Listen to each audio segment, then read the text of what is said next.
considered to succeed Priebus.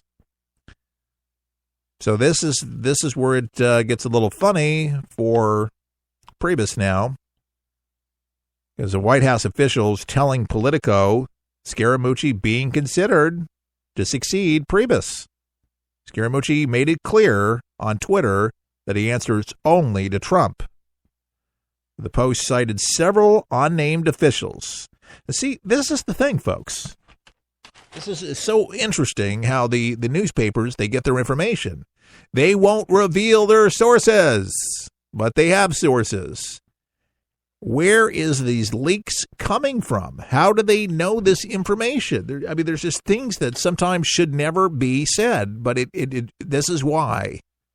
This is why there's this crackdown. Something funny is going on. There's people with diarrhea of the mouth, man. You can't send enough Maylocks, apparently, to the White House.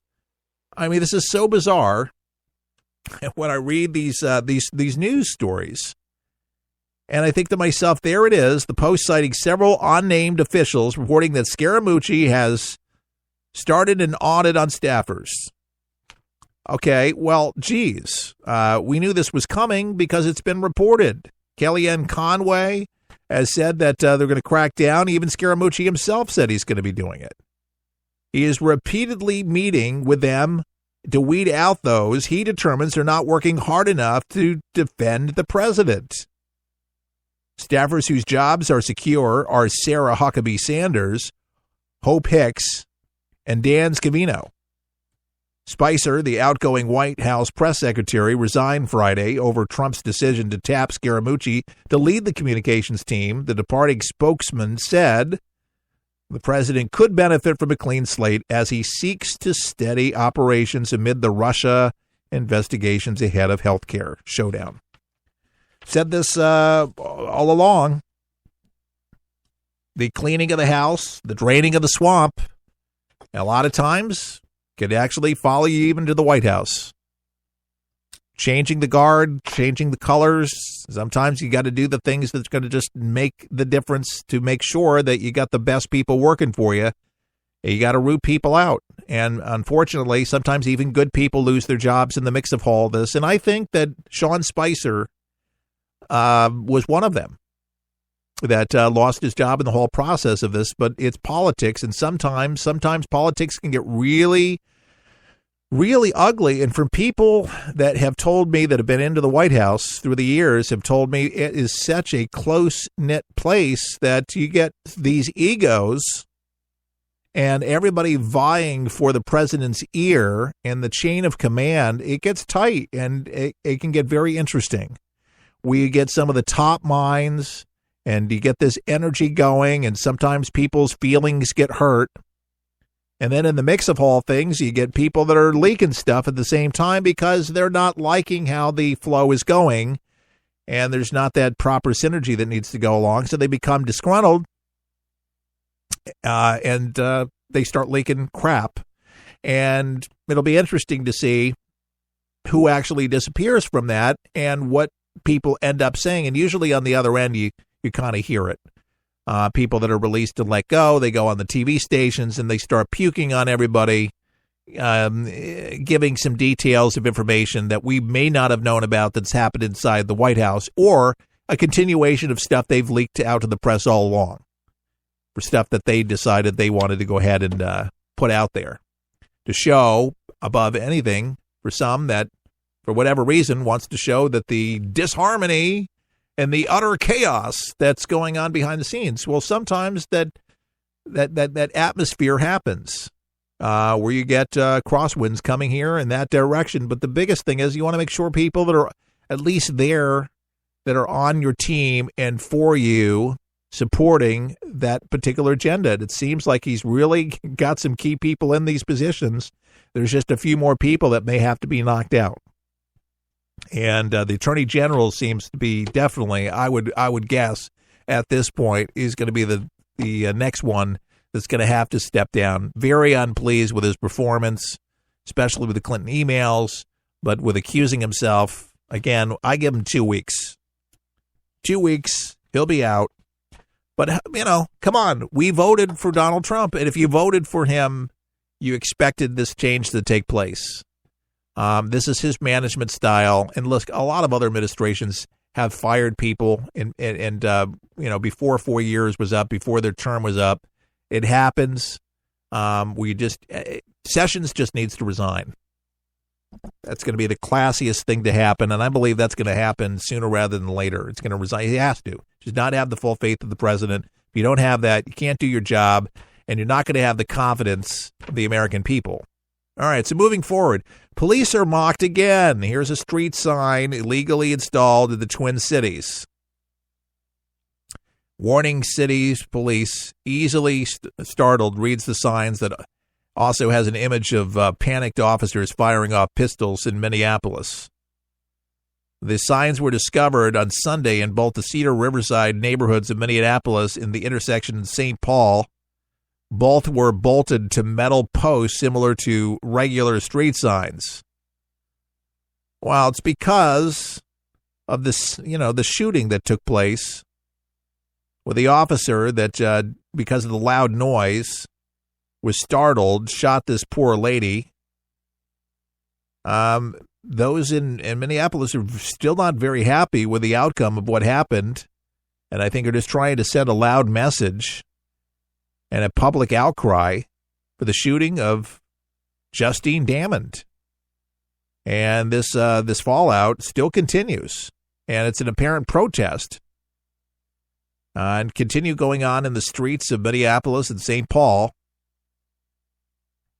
On Fox9.com, they're showing some of the signs here. Reads the signs that also had an image of panicked officers, again, looking like professional street signs. Public Works has taken them down since, by the way. But the signs taken down, both cities, just kind of trying to reel after this senseless tragedy. It's been a little over a week since Damond, a spiritual healer and life coach who was due to be married in August, called 911 twice on a Saturday, about a week ago now, Saturday, to report an alleged sexual assault in the alley behind her home. I know the community, it's going to take a long time for these guys to heal. It doesn't happen overnight. I think above anything else, they want to make sure that there's a review of the practices of officers that are on the street so this doesn't happen again. And that's the worst fear of residents in the Twin Cities, that there's going to be a repeat of something like this. And one resident says there's a side of truth to the sign. One Minneapolis resident was telling the Star Tribune after snapping a picture of it, that tells you there is something wrong with the system. Something wrong with the system. Folks, there's something wrong with human beings. The wrongness comes from us not being perfect and having bad apples or people that are just not trained as they should be. And again, we have no idea exactly what was going on in the mind of that officer at the time, because he's not been talking, hasn't been forthcoming with information. And as long as there's no information that's coming out from him, from Noor and Matthew Harity arriving on the scene, they said that they heard a loud noise, both of them in unison.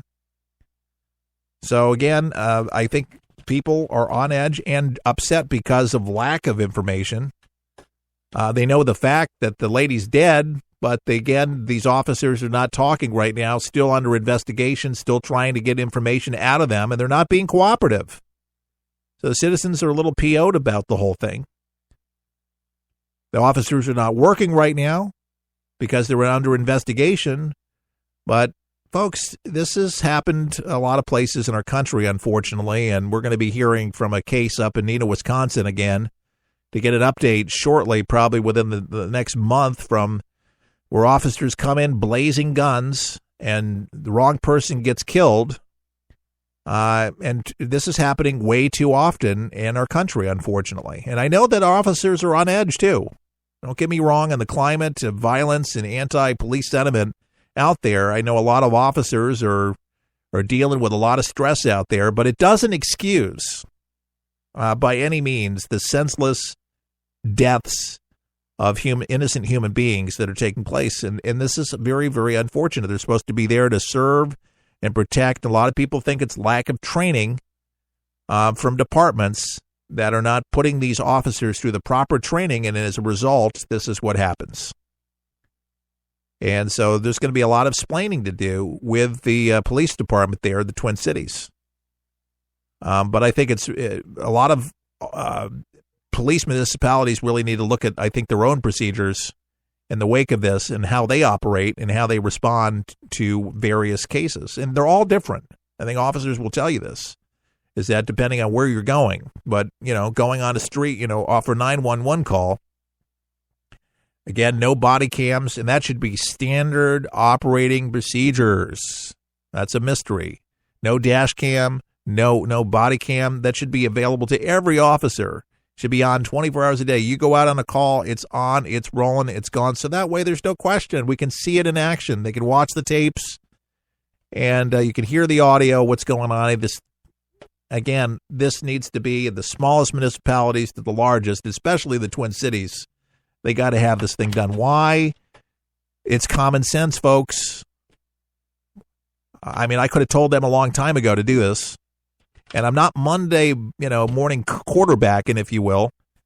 It's just, again, it takes people with logic to run these departments. And it seems like a lot of these folks, they're supposed to be so darn smart, are lacking brains. Now, a lot of them would probably tell you, we don't have the budgets for it. We don't have the money for it. But in this case, they had the body cams, folks. They had it. They were not obeying procedure. So why they both didn't do it wasn't just one officer, it was both of them. Why they were on the same page, we're not taping this, we'll never know. Maybe we will eventually, but I think that's why that the community's on edge about this, because there's just not enough answers. It's not moving fast enough. And still, almost a couple years later, this case in Neenah, Wisconsin, still a lot of not answers. Still not an informed apology for shooting Michael Funk. And instead, they actually granted officers there, that department, when they shot the wrong guy in a hostage situation, ended up dead, an innocent man. They awarded the officers Medals of Valor for killing the wrong person. Medals of Valor. I'm not even kidding. The Post-Crescent, by the way, you can look up on the Google right now. I admonish anybody, no matter where you're listening to in the United States or outside of the U.S., Post-Crescent did a great job. Duke, the reporter, did a great job, and all the affiliates up there in television and radio reporting it rightfully. But these officers still got away with it and still able to practice law enforcement. I don't know what they're doing, but they came in as a hasty team, shooting up like a Wild West movie, falling down the stairs, just crazy stuff. But never apologized to the mother that lost their son. I mean, just sad, senseless stuff. That's what angers people, that they're allowed to get away with it. We got a worthless police chief that allowed them to get away with it. Wilkeson, a moron, and heartless. And you got to have somebody that actually has a heart to run a department like that. To me, the officers could have done. We gave them the opportunity too on a live broadcast to return the medals, and just return them, and to put them on Michael Funk's picture, and respect him, and just basically say sorry to the brother for it happening. They didn't have to admit in guilt or anything like that. Oh, sorry, yeah, we did. They know they killed the wrong person, but they couldn't even say I'm sorry. And see, that's the problem, folks. When you don't have people willing to do that, to say I'm sorry to a small community like Neenah, Wisconsin, and do that, you're not going to have people that are going to be very trusting with the police department. And you want a community to be able to cooperate with you. How can a community cooperate with a police department that's ran by insensitive SOBs? It's very, very tough, and no wonder why there are people that don't trust the police. It's because of reasons like this, like that anger me, where justice is not served, where they should have resigned, they should have fired him. and the two officers that killed this guy and been done with it. Instead, they got to watch the video and was able to conclude their own remarks for the video of why they shot the wrong person.